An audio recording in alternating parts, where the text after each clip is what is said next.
Peace family, it's Richard Gilbo, owner of Rich Properties and Holdings and Penstar. And I wanted to give you guys a quick lesson on real estate as well, because a lot of people know me as Real Estate Rich, Richard, the real estate guy. And I wanted to show you how you can buy real estate with business credit.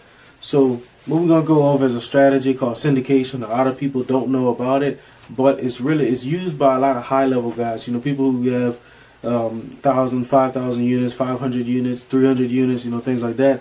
They utilize this strategy called syndication, where you might come in some instances, you can come in with no cash or no credit and just the legwork, and you kind of connect everyone together and still get a piece of purchasing a commercial real estate deal. So in this, we're gonna keep it simple. We're gonna use just two people.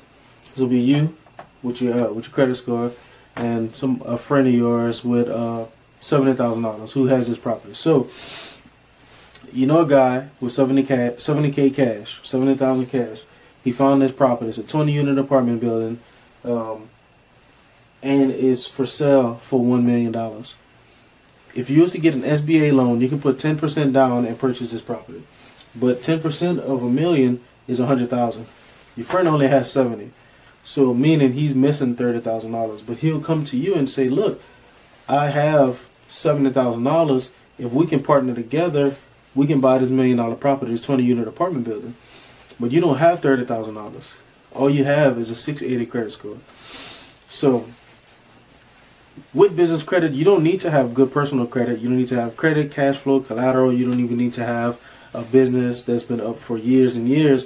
With a brand new business, you can get business credit. But this one strategy that we're talking about, this one program, you need a 680 credit score or better to get it, and a few other things, a few other requirements. But a 680 can get you up to $150,000 in business credit. So with that business credit, you can actually take cash off of those lines and use them to purchase real estate with. So when you take the cash off, you're only paying back 1% a month. So example would be, you take off $25,000, you're only paying back about $250 a month. So just think about that. So with the 680, you can get up to $150,000. Let's say you have $100,000 in cash that you pull off from these credit lines just because of your credit score with the business credit.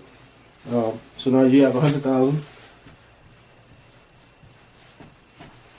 Your friend only needs 30. So you guys can both put in 70 if you want, or you can give him the 30. You guys have now $100,000 together collectively for both of you, and that's the down payment to purchase this property. So once you guys get into this deal, you realize, and we're going to get into more real estate now. Once you get into this deal, you'll realize that these rents are under market value, meaning the tenants are in there and they're paying $1,000 a month, but they really should be paying $1,100 or $1,200. In this case, we're going to say $1,100. So what happens is, when you purchase this property, it's bringing in $15,000 a month. It's not fully occupied. It's 15 rooms occupied out of 20. So at $1,000 a month, it's $15,000 a month. That's $180,000 a year. And then we're gonna do, just to keep it simple, we're gonna do, say 50% of your income is gonna go to taxes. So you're making $180,000 a year, but $90,000 of that is gonna be for expenses, not taxes. Expenses. So we're gonna say the market cap rate. Most people are gonna know about that. The market cap rate is 8%. So the cap rate is going to be what properties are typically selling for in the area. They're going to go by a certain cap rate. If you're in Manhattan, the cap rate is going to probably be like 2-3%. If you're in Louisiana, you're going to be probably like 8, 9, 10%, something like that, depending on the class of building that you're looking to purchase and the area that it's in. But that's we're not going to get into all those details. But so at an 8% cap rate, this property is worth about $1,125,000. So you're getting it at a little bit of a deal, $125,000 off. But this is what's so good about commercial real estate, is that commercial real estate is not really based off comps. So comps would be the comparable properties in the area. So we're not going to really base the value of this 20-unit apartment building by other 20-unit apartment buildings. We're going to base the value of this on the income that it's making. So at $15,000 a month, at an 8% market cap, because that's what most people are selling their properties for, 8% cap rate, this property is worth $1,125,000. But since you did your due diligence, you found out that this property is under market value for rents. You boosted your rents up, the $100 it's supposed to be, and you filled it up. So now instead of $15,000 a month, you're getting $22,000 a month. That's $264,000 a year. That's $84,000 more than you were getting before.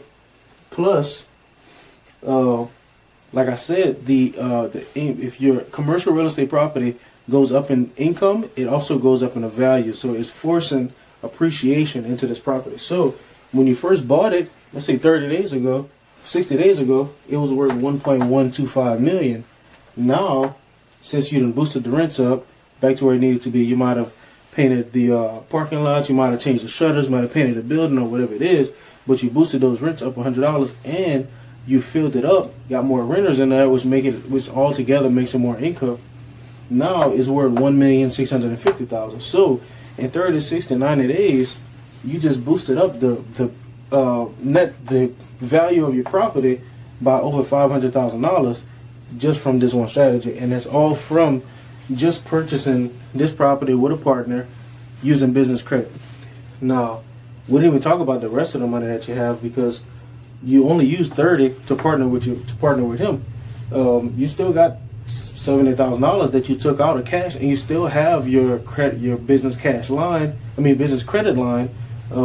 the rest of the cash that you took out. You might have used some of this for renovations or whatever, but so once you get into this and you boost this value, you can refinance this property.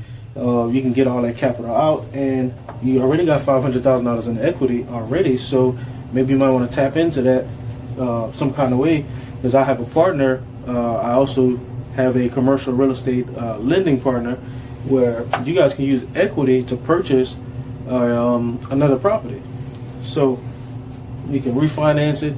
You can just keep it and let the tenants pay the mortgage down, pay all the bills down, and then you can sell it later on, or you can just keep it, refinance, or you can sell it, whatever you want to do. But all of this was possible because of you having a 680 and utilize one of our business credit strategies. So this is just one of the different ways. So if you didn't want to go and partner with somebody, let's just say you took off $100,000 or you took out $50,000. I have houses right now you can buy for $25,000. You're going to need some work, but you can buy them for $25,000, renovate them maybe $10,000, $15,000, and still put them back on the market and rent them out. Get your passive income you've been looking for. You don't have to have all this cash up front. You might only need to have some credit, and we can get you the cash that you need, or we can use this cash as a down payment to buy a bigger deal for yourself, or you can syndicate it, partner with someone and buy bigger real estate as well. There's a whole bunch of different strategies, and like if you had access to more capital, more cash, you have access to more options. So feel free to reach out to us anytime. PennstarLLC.com, PENNSTARLLC.com. You can also hit the link in my bio. You can schedule a consultation call with me, and feel free to give me a call anytime. And I look forward to seeing you at the top.